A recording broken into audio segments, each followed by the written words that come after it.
Hi, my name is Zareena. Today we're going to take a look at advanced skills or discussion based essay.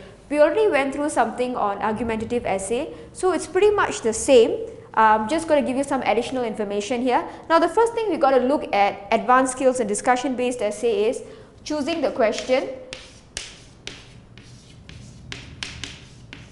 Okay, I have gone through this with you in argumentative essays itself. I've already told you that when you have a question, you have to ask yourself whether A, do you understand the question? Do you have sufficient information to answer that question? Now for discussion based essay, there's one more criteria. I'm just going to write down all the criteria here in case you can't remember. So number one, do you understand the question? Understanding is very important. Okay? Why? Sometimes when you don't understand what they are asking you, you can have a brilliant essay, but you're not going to get any points because obviously you're not answering the question. What do I mean? Let me give you an example. Let's take a look at this question, okay? For example, if I ask you to discuss if, let's say, if art and music is beneficial to students. Okay.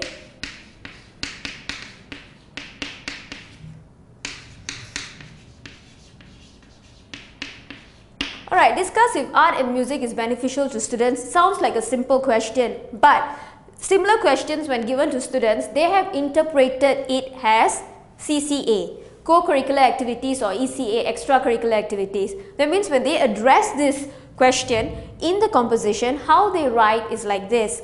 Oh, art and music has extracurricular activities are beneficial. No, that's not what the question is asking. That is what I mean by, do you understand what it means? At the first glance, this question is easy, only if you understand it, one. And second of all, if you have sufficient information to talk about this too, okay? Or it's like what I told you earlier, you can actually limit, you can say that, okay, since this is a very wide topic, I'm going to limit my discussion to art and music in terms of co-curricular activities. That's okay. Alright, that is because you already acknowledge that it's actually very wide, but you're limiting the discussion that way. Why I brought this up is to make you point out for you why understanding the question is important. Make sure you understand it first. Okay. Then the next criteria when you're choosing the question should be information. So I'm just going to write it as info. When I talk about info, I've already gone through with you this for argumentative essay on advanced skill. You're talking about things like sources. Alright, your sources are very, very important. I don't have to repeat what I went through, but just to refresh your memory, don't just rely on Wikipedia. Wikipedia, if you, okay, at your level it's fine, they do accept it as a form of reference. But if you go on further, for example, at a junior college level or even at a university level, actually most places don't accept Wikipedia. Alright, what are the other sources? I went through with you also. Newspapers are a very good source, and if you don't read newspapers, go for Google News, Yahoo News, it's good enough. Alright, they have a lot of information there and they've already condensed it for you. So sources is very important. Make sure when you address a question, you have good sources. And you also have, of course, sufficient information. Okay? If you don't have sufficient information for a question, don't pick that question. Okay? This is a problem because sometimes students, okay, by nature, you're practice for a certain type of question. That means you're very, very good at discussion based and you're banking on discussion based. And then there's a question that comes for your examination, which is discussion based, but maybe you don't understand, or you don't have enough information. Then what do? My advice to you all would be to don't just practice one type of question. Okay, by practicing one type of question, you're actually limiting your options. And I've already explained to you earlier that discussion based or argumentative based, they are all factual. If you are not prepared to put in that hard work, okay, that means you have to start right now to read up the news, read as much of information, watch the news if you have to, Times Magazine, National Geographic. If you're not going to put in that kind of work, don't do this type of questions. And even if you are putting in that kind of work, make sure you practice other types of questions.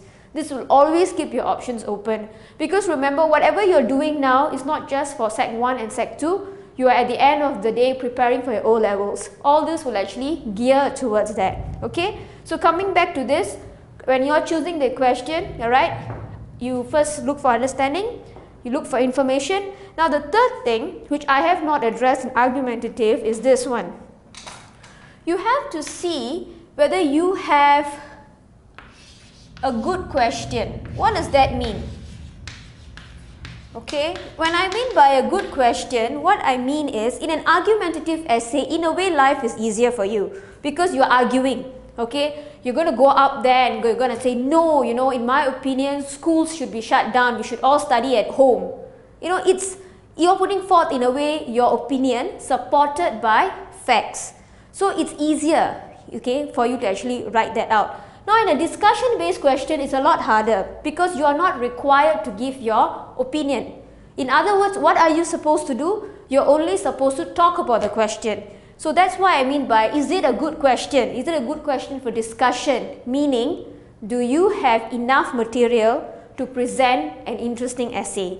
That is what I mean. It's not about just about having facts, whether it's good enough to put forth. Because the problem for discussion based is, although they don't ask you that in a question like if art and music is beneficial, you have to talk about it is beneficial, it is not beneficial. So that is what I mean by is it a good question? Do you have sufficient facts on both ends? And a plus point would be, is there other angles to the question? What do I mean by that? Okay, look at this one over here. Okay, of course there is going to be two arguments, right? The two arguments will be yes, it's beneficial. Alright, okay, I'm just going to make life easy. I'm going to say yes, it's good. I'm going to say it's good for students. It's not good for students, it's bad for students. Are there other angles? Okay, for example, there are other angles such as good for certain type of students.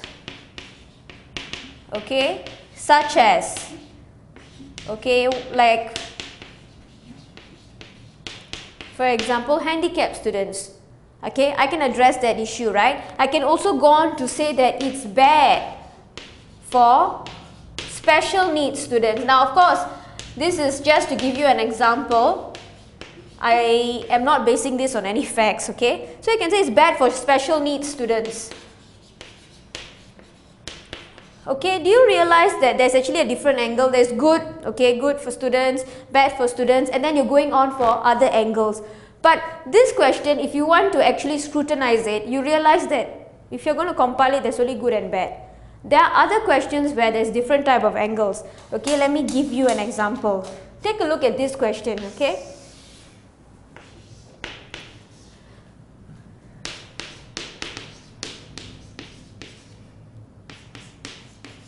Okay, if I say discuss the effects of globalization. First of all, you got to understand what is globalization or you're not going to be able to do it. Now, if you say discuss the effects of globalization, this question is not just about globalization is good, globalization is bad. Yes, you have those two angles, but there are also other factors which you can discuss, which doesn't just fall in the category of good and bad. This is a very good discussion based question because there's so many angles which you can talk about. Of course, in your essay, you cannot talk about everything. But the whole point is you must have a good question where you can actually put forth a very interesting discussion for the essay. This question you can do it, whereas for this one is easier for students but it's rather limited. So that is what I mean by choosing a question. Now if you go back to this, okay, there's three criteria. Number one, the most important criteria is, do you understand the question? If you understand the question, good. The second one you have to ask yourself is, do you have good sources of information? Is the information sufficient? And the last one, and because this is advanced skill, if you are very good at writing discussion based question, choose for something which allows you to talk about other angles instead of just limiting on good and bad. Okay, I give you an example of a limited question, and the question, which is not very limited. Because if you look at this, right, you don't even have to talk about, oh, globalization is good, globalization is bad. In fact, you can talk about so many different angles here. Okay, you can talk about how globalization affects different types of people, the poor, the middle income, and you see this is not even about good and bad, you know, it's about how it affects the rich, you see. And then you can go on to say that, okay, among the poor, what classes of people and how they are affected, so on and so forth. And this will become a very effective discussion based essay. How a teacher marks your essay is when they take a look, like I mentioned before, sources matter a lot.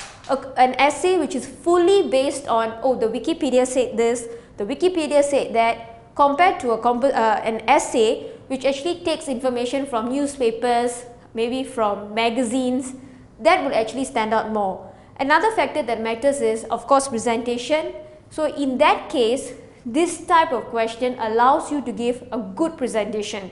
Because if you were to compare a composition, an essay, which only talks about good and bad, as compared to a composition that talks about different angles of a question, this type of essay will score you points. Okay, because at an advanced level, we are not looking just to pass. We are looking to score. So if you're going to choose the question, you'll have to choose, in other words, something which is slightly harder, only if you understand and have enough information. Okay, so that's one part of it, choosing the questions. Now we come to the second part of it, which is actually about, okay, I've already gone through sources and info. Okay, I'm going to teach you how to actually cite sources and information, because I realized that I've actually said that you have to cite your sources, you know, like explain where you get information from, but I've actually overlooked the part where I've not exactly taught you how to write it. So I'm going to go through that with you now. Okay, I'm just going to erase this. Okay, how do I write the information? This is important, okay, because factual based essays is all about citations. When I mean citation, I mean like, for example, oh, in 2010, last year 2010 in June, the Singapore government reported an increase in the number of live births, something like that. Okay, that's what I mean by citation. So how do you do it? Okay, I'll give you an example, because citing is very important also. So I'm going to write down citing sources. Okay, one of the ways you can do it is, remember what I told you in the basic level of answering a discussion based essay. Every paragraph should have a strong opening sentence, right? A strong opening statement which is supported by evidence, factual based evidence. So if you are going to start your paragraph, you can start it this way. Alright, have the date first. So you can say in 2009, say the source. What is your source? For example, you can say Straits Times.